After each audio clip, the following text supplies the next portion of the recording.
Today's first impressions video is on Pet Shop Simulator. It is the Prologue, and the Prologue is set to release on the 16th of April. I was very lucky to get an early copy of it, and I tried it out today. I can tell you that the game is only about an hour long for the Prologue, and obviously the full release will have a lot more content. From what I've seen, it's still got a little bit of a way to go, but it's overall pretty damn good, and I'm quite pleased with what I've seen. First off, your options. So you only get access to the options once you've created a save. Once you create a save, you come through to this weird like scanning position, this till thing, and then you are able to access the options from there. Your options themselves are not terrible, considering the game seems to be able to run on pretty much a toaster, but there is quite a lot there already. So you've got your language select, you've got your camera sensitivity, your invert mouse, and your field of view here. Then in your display settings, you've got full screen windowed, or windowed resolution. It doesn't show you until you select. And then you've got all these different resolutions and hertz that they run at.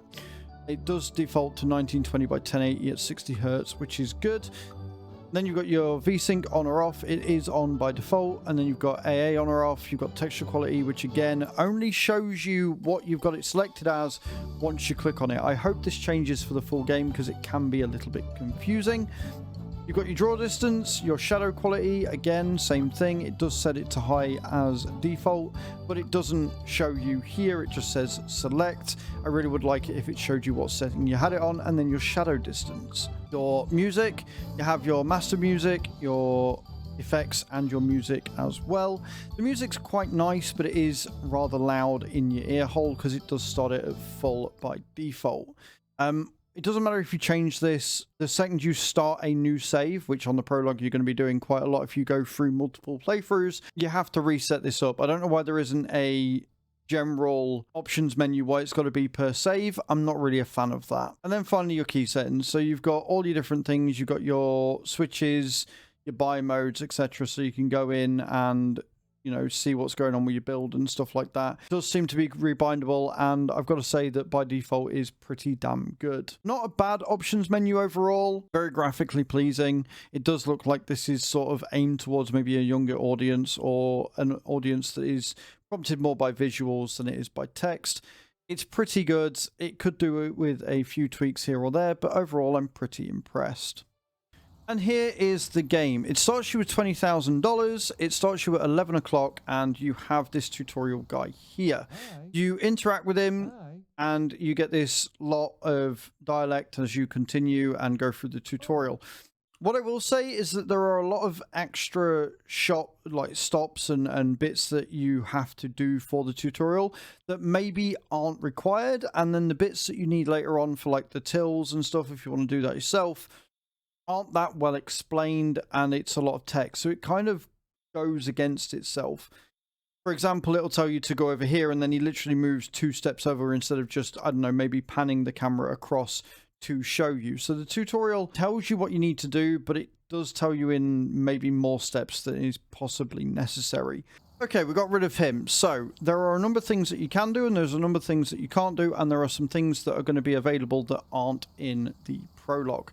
So first of all, you can go into build mode here, and this will enable you to build and decorate your store as you see fit. Now, don't do what I did on my first playthrough, go a bit build happy after the tutorial, end up with no money, and it meant that the playthrough wasn't not very smooth, but I had also sacked my cashier because there was issues there, and then it meant that I was slow and behind and everything. You've got a number of options available already, which is really nice. So you can have like shopping baskets available for people. You can put a cashier's office in. You can make a stock room. So you can build a stock room, which is nice. And that's just generally pretty cool. So the way you do that is you make a stock room by going there, and you made a room. And then once you've got that room done, you can put a door on it. Any door you like, there you go, happy days. And then you can fill that room with stuff. So if we go here, we've got the stock room, we want a storage rack. You have to drawer and in, and then you've got the audio cabinet control as well, which you can put in there. Now you can rotate them as you go through, and you right click in order to take it off of the thing.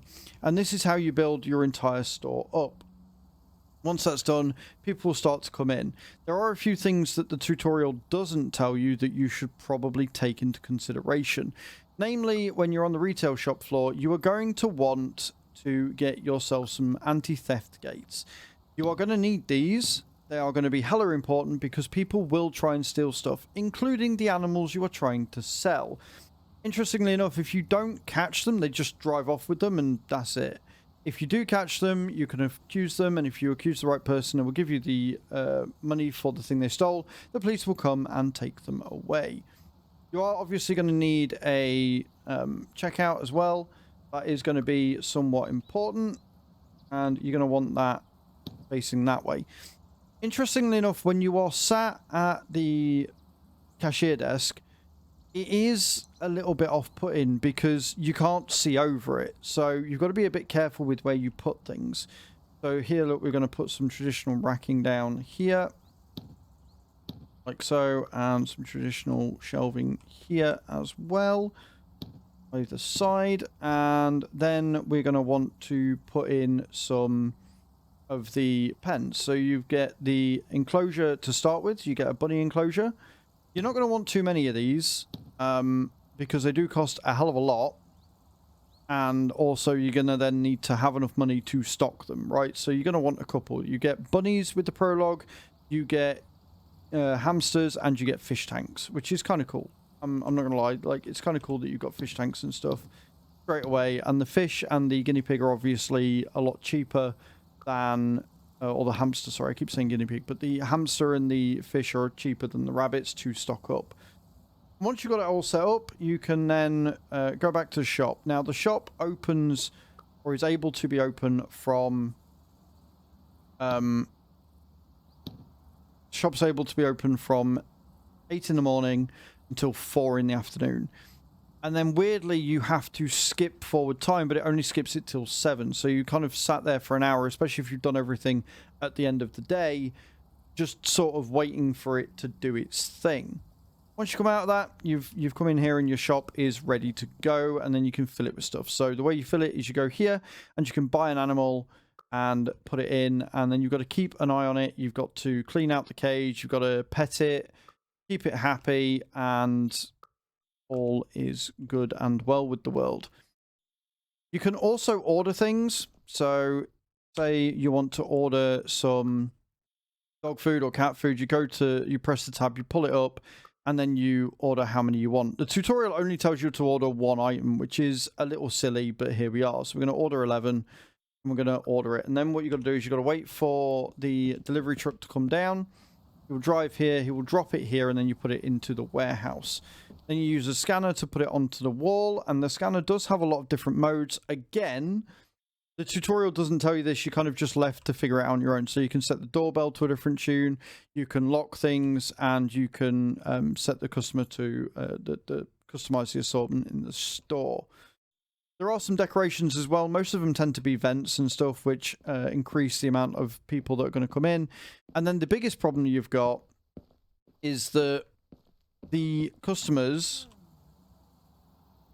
are really not very smart. The customers are very, very dumb. And the AI isn't great for guiding them. So generally speaking, you get customers that don't know where things are, which is a bit silly when there's not a lot in the shop in the first place. And as a result, what you'll get is you'll get a lot of customers sort of around this area looking at whatever it is you've got on the shop. And the problem with that is that when you get one that wants you to take you to somewhere, you're not able to because you can't get past the people and he'll walk around the building instead. It's a bit of a problem with the AI. Next, we're going to hire someone. So you do need to hire employees. You've got applicants. As you can see here, you've got 3. Now, like I said, when I first played through this, I accidentally got rid of someone. I fired them, and then there were no other applicants after that, because the problem I was having was I couldn't get him to go home so I could close the store so I could make more changes, because you've got to wait until the store's closed and people have gone home. So if you are playing this, don't fire them, just let them go. Wait until 5 and then make your changes then once they've gone. So we're gonna hire you, and then we're gonna look and we're gonna give you set task, and we're gonna give you the cashier. Apply. Done. All right, so then we're going to wait for them to come in, and once they get here, we will open the store, and then we can focus on the running. Other good things about the game is that you do have to clean the store as you go, so people will leave mucky footprints and things. You just go up to the square, you interact with it with your left mouse button, and then you clean it as such. It's not a bad little game, to be honest. It's pretty cool. It does take them a long time to get your employee here. You don't have to call them in, which is annoying. But it does take them a fair while. So we are going to go to the shop here, and we're going to open up. It's already 3 o'clock, so we're only going to get like an hour out of it, but it will give you an idea of what's going on. People will then come in, they will look around, they will decide if they want something, they will give you money, and then away you go. It's pretty cool. It's got a lot of potential. It's very, very cutesy to look at.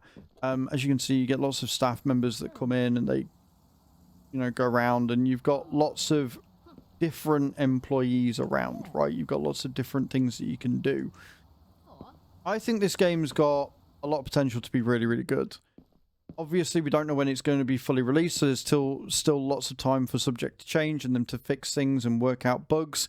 But the Prologue will be available from the 16th of this month. It is currently the 10th as of recording this video. So you can go on Steam and find it, wishlist it, and try the game. One final thing is that you have to wait quite a while for them to decide whether they want it. You get this weird bar that goes up. When that's full, they will then take the animal or the item that they want, and they will take it to the till. This is the problem of why you need a cashier, because if you don't have a cashier and you've got lots of people coming in, it's going to be a nightmare.